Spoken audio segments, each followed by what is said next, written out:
जय शिव शंभो। शिव जी की जटाओं से ही क्यों निकलती है गंगा, आइए जानते हैं। गंगा नदी को हिंदुओं की सबसे पवित्र नदी माना जाता है।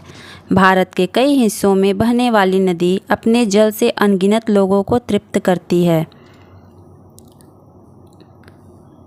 इस नदी को आपने अक्सर भगवान शिव की जटाओं से निकलते हुए देखा होगा।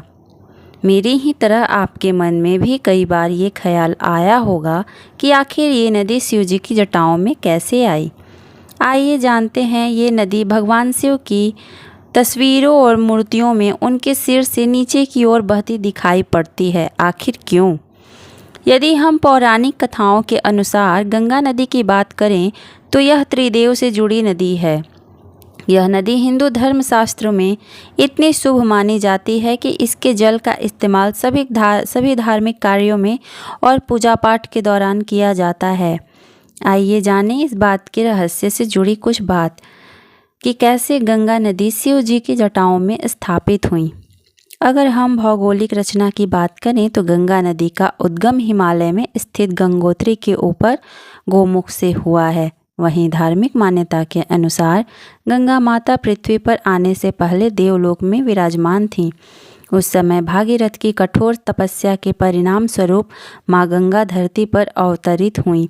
पौराणिक कथाओं की माने तो गंगा नदी के तेज जल प्रवाह की वजह से उनका धरती पर सीधे ही आना संभव नहीं था। इसलिए भागीरथ ने शिवजी से प्रार्थना की कि उनके प्रवाह को कम करके धरती पर उतारें। उस समय शिवजी ने गंगा नदी को अपनी जटाओं में प्रवेश कराया और काफ़ी समय तक वो वहीं विराजमान हुई। ऐसा भी कहा जाता है कि यदि भगवान शिव नदी को अपनी जटाओं में न समेटते तो वो अपने तीव्र प्रवाह की वजह से धरती को चीरकर पाताल लोक पहुंचा देती। प्राचीन काल में भागीरथ ऋषि ने 100 आत्माओं को मुक्त कराने के लिए एक युक्ति निकाली, जिसमें स्वर्ग में रहने वाली गंगा को उनकी राख पर प्रवाहित करने से ही मुक्ति मिल सकती थी। इसलिए उन्होंने घोर तपस्या की।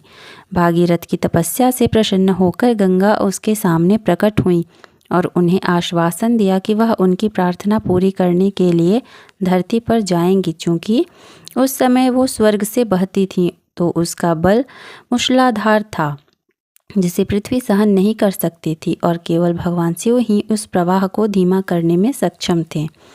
ऐसी मान्यता है कि गंगा अपनी शक्तियों की वजह से अत्यंत घमंडी थीं। इसी वजह से जब भागीरथ ने भगवान शिव से गंगा के प्रवाह को कम करने की प्रार्थना की, तब उन्होंने अपने केसों की जटाएं खोलीं और उनमें गंगा समेटा, जिससे गंगा का घमंड चूर हो सके। जब गंगा को अपनी गलती का एहसास हुआ तब उसने क्षमा प्रार्थना की तो शिव जी ने उन्हें अपने सिर से बहने दिया। पुराणों में है गंगा नदी की उत्पत्ति की कहानी। हिंदू पौराणिक कथाओं के अनुसार गंगा नदी की उत्पत्ति उस समय हुई जब भगवान विष्णु ने वामन के रूप में अपने अवतार में ब्रह्मांड को पार करने के लिए 2 कदम उठाए। उस समय दूसरे चरण में विष्णु के बड़े पैर के अंगूठे ने गलती से ब्रह्मांड की दीवार में एक छेद बना दिया और इसके माध्यम से गंगा नदी का पानी गिरा दिया।